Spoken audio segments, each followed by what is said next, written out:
Hola, buenos días. Mi nombre es Marisol Romero de la Facultad de Ciencias Políticas y Sociales y hoy vamos a hablar de lo que es la política exterior al final.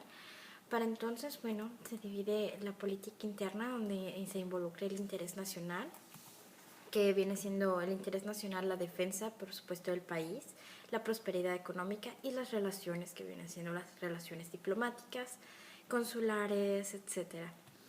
Como segundo término está la política exterior, fuertemente relacionada con el interés nacional.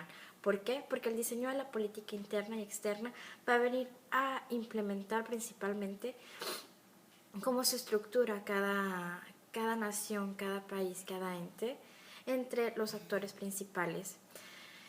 En esta unidad, durante la segunda unidad se estuvo viendo el diseño de la política interna y externa, donde se involucraba mente las facultades geográficas. He aquí de que tengamos lo de fronteras. La frontera, bueno, para empezar hay que dar piedad a la geografía, que la geografía le otorga a un país ventajas o desventajas que afectan el comportamiento de la política al exterior, tanto al interior. Y esto va a incluir el grado de ocupación, de cooperación con otros países, el grado de conflictos, el interés nacional. Entre las ventajas de la geografía es que se encuentra el grado de control de las vías marítimas, por ejemplo, cuántos los ingresos, de ahí la importancia de las fronteras, por ejemplo, con México y Estados Unidos, que se tenga este control. Las desventajas se encuentran en aquellos países aislados, por ejemplo, Suiza. Sin embargo, con las nuevas tecnologías y la evolución, bueno, estas circunstancias se ven cada vez más asimiladas fácilmente, como por ejemplo el canal de Panamá era un ejemplo que gracias a la tecnología, bueno, ha sido superada esta desventaja geográfica. También se encuentra un sistema nacional que se define como un conjunto de entidades que interactúan en forma continua y que se adjuntan de manera a sus intereses culturales, nacionales, formando así estrategias en conjunto. De los atributos demográficos abarca el tamaño, motivación, habilidades y homogeneidad de la población en un país, ya que contribuyen a formar los instrumentos de la política exterior en disposición a sus gobernantes. De los atributos militares viene lo que es involucrar también lo que es la densidad de población, porque un país altamente denso en habitantes, bueno, va a tener más material para poder, en un caso necesario, defender al país. En el atributo económico también es esto, que por ejemplo China tiene un alto índice en población y esto hace que haya más generación rápida del mercado, es decir, también se logra gozar de las ventajas comerciales y esto permite que se establezcan relaciones en el exterior como en el interior.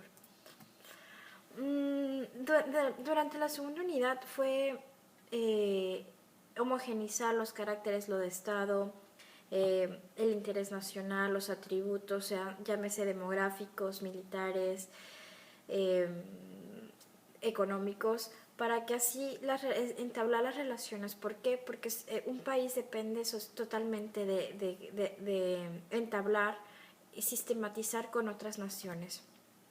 Durante la tercera unidad se vio lo que viene siendo el antecedente de la teorización de esta materia, ya que desde la época antigua en Grecia se intentaban teorizar sobre estos mismos conceptos. Sin embargo, no se logró catalogar como una ciencia política hasta después del siglo XX, bueno, mediados del siglo XX. El auge de la ciencia política, bueno, como tal, hemos dicho, acontece después de la Primera y Segunda Guerra Mundial. ¿Por qué? Porque las naciones necesitaban desarrollar buenas relaciones diplomáticas, principalmente después de la Segunda Guerra Mundial, después de la Guerra Fría. ¿Por qué? Porque se necesitaba homogenizar. He aquí, por ejemplo, muy claro la Unión Europea. Cuando nace después de la Segunda Guerra Mundial. Se necesitaba hacer una pauta, entablar las relaciones y homogenizar estas ideas.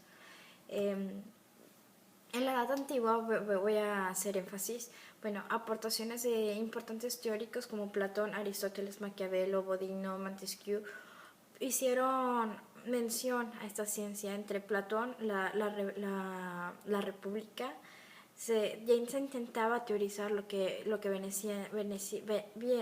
es esta ciencia. Aristóteles, bueno, secundador de Platón, Maquiavelo con el Príncipe. En total, cada uno aportó ideas para establecer lo que es ahora y así darle ¿cómo se dice? Una cimentación a lo que es esta ciencia política. En el periodo intermedio se empiezan a buscar nuevas formas de definir y establecer esta ciencia, como bien lo indica teóricos como Hobbes, Marx, entre otros, y así darle una estructura y lineamientos a esta nueva ciencia que recién acaba de nacer. Una función de esa se derive para comprender la acción social del momento. Durante el siglo XIX, bueno, gracias a estas aportaciones, hubo universidades, sobre todo en Francia, que ya aceptaron esta ciencia. Francia, Estados Unidos, Alemania Occidental sirvieron como ejemplo para darle a las demás naciones de que existe una ciencia política y es importante incluirla en el mundo globalizado, capitalizado, y así darle una dinámica política a este enfoque sistemático. Para concluir en este estrato, yo creo que los diferentes teóricos, entre ellos yo quiero destacar uno de mis favoritos porque actualmente le conozco muy bien, he leído muchísimo, es Saint-Exupéry, el mismo que creó El Principito. Bueno, pero también él no era un novelista, por decirlo así, él creó en Francia, aportó lo que viene siendo, cimentó lo que es ahora la República en sus ideas, es decir, su visión era modernista, él visualizaba más allá, él vio cómo era necesario una Unión Europea y fundamentó, escribió, catalogó la ciencia política en Francia.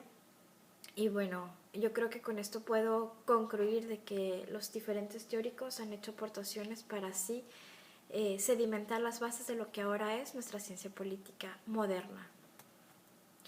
Durante la cuarta unidad se estuvo viendo varios métodos de análisis, entre ellos están el de Kenneth Waltz, Allison y los juegos de los niveles de Putnam.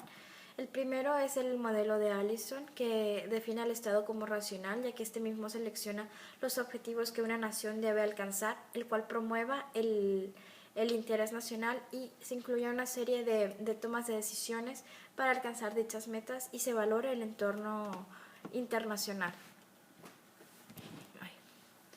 Dentro de estos modelos de Allison se divide el modelo burocrático, donde la política exterior de los estados es a partir de las preferencias de los distintos actores. El Estado actúa como un actor unitario y los estados se organizan jerárquicamente en la toma de decisiones de los círculos de poder. Los círculos de poder se dividen en tres. El primero es el que forman parte el presidente y sus allegados. El segundo es el Congreso. Y por último forman el círculo externo que es los medios de comunicación y la opinión pública. El organizacional dentro de este modelo es el cual establece una existencia, un proceso operativo estandarizado donde cada actor tiene una función determinada. El modelo de Kenneth Waltz explica las causas que originan el conflicto internacional, donde se observan altos niveles de análisis sistemático, estatal e individual. El primer modelo explica la conducta del Estado a partir del contexto internacional, es decir, donde se responde a partir de incentivos externos, suponiendo que los países y actores internacionales operan en un ambiente social, económico, político y geográfico, siendo características que los ayuden con la interacción entre los estados. Se identifican diferentes variables, entre las cuales son 5. La naturaleza de los actores, donde el Estado reconoce la existencia e influencia de otros actores internacionales. La segunda variable, donde se establecen los principales propósitos que tienen los actores y así determinar su política interior. La tercera variable es el grado de interdependencia y polarización. La cuarta es la distribución de riqueza y poder. Y la quinta es la presencia y alcance de los regímenes internacionales. A nivel estatal se comprende que las determinantes políticas exteriores, en el sentido de que la conducta de un Estado no responde a un sistema internacional, sino a intereses y necesidades, que viene siendo lo mismo que el interés nacional. A nivel individual se contempla el papel del individuo en la política externa como naturaleza humana, el comportamiento, claro, de la persona que lleva este a cabo. El modelo de Putnam: los gobiernos se esfuerzan por tomar una decisión que satisfaga a los grupos internos de manera que sea bien aceptada en el exterior. Durante la quinta unidad se habló de la ideología de la Revolución Mexicana, y empieza como un país cansado del abuso del poder, ya que durante un periodo inestable del México país, donde ni Juárez ni Lerdo de Tejada habían sido capaces de establecer en México una sociedad democrática, como organizar un verdadero gobierno.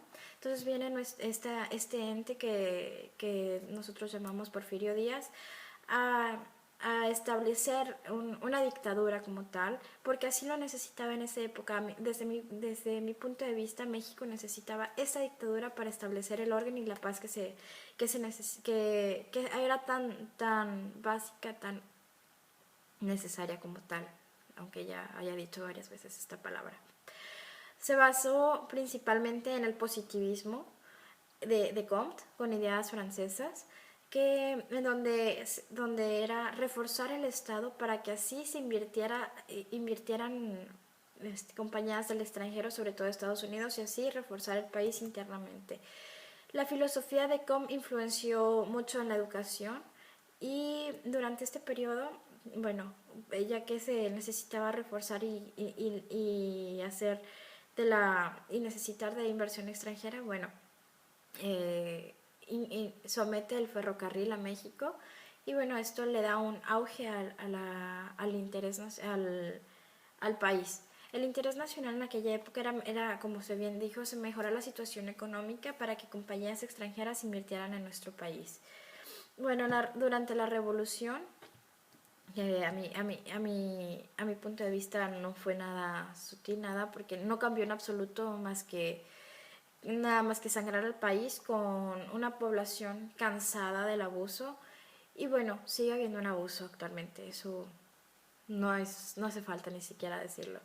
Las múltiples reelecciones de Díaz, bueno, cansaron a la ciudadanía de aquella época, sumando esto a los problemas agrarios. Es por eso que revolucionarios como Villa y Zapata, Villa al norte, Zapata el centro sur, se levantaron para así acabar con el régimen de Díaz. Bueno, durante la última etapa se habló de la Secretaría de Relaciones Exteriores, que es un órgano que se encarga de la ejecución de la política exterior y amplía las relaciones políticas y atribuciones que la Constitución mexicana encomienda. Dentro de eso también se establecen, bueno, la Secretaría de Relaciones Exteriores también se encarga de otorgar visados y pasaportes, de regular el flujo migratorio, en lo personal, bueno, a mí me ha tocado de que si tú vives en otro país, bueno, se encarga también de que los agentes que trabajan dentro se encargan que tú, como ciudadano mexicano en otro país, te encuentres bien, están al pendiente de ti, de establecer buenas relaciones con México, con otro país, y formar parte de organizaciones internacionales como la EA, UNESCO, CREFAL, OPANAL, FLAX, UNASUR, NAFTA, Parlacen, etc. Y regular también incluso temas de cultura, economía, tecnología. ¿Qué más? Bueno, también la Secretaría de Relaciones Exteriores, por ejemplo aquí en Francia, se encargó, en la semana pasada estuvimos hablando hubo un congreso donde se habló de la cultura mexicana, y bueno, en el aspecto cultural, la Secretaría de Relaciones Exteriores hace difundir el interés nacional, el interés cultural, y promover nuestros intereses nacionales. Por mi parte es todo. Espero que haya salido bien la conferencia.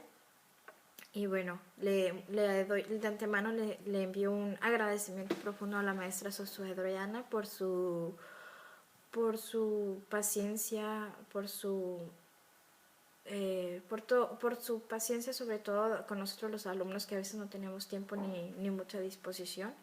Gracias a ella, bueno, yo aprendí nuevas cosas y estoy muy agradecida, me gustó la clase muchísimo. Y bueno, maestra, adelante. Gracias por su tiempo y disposición.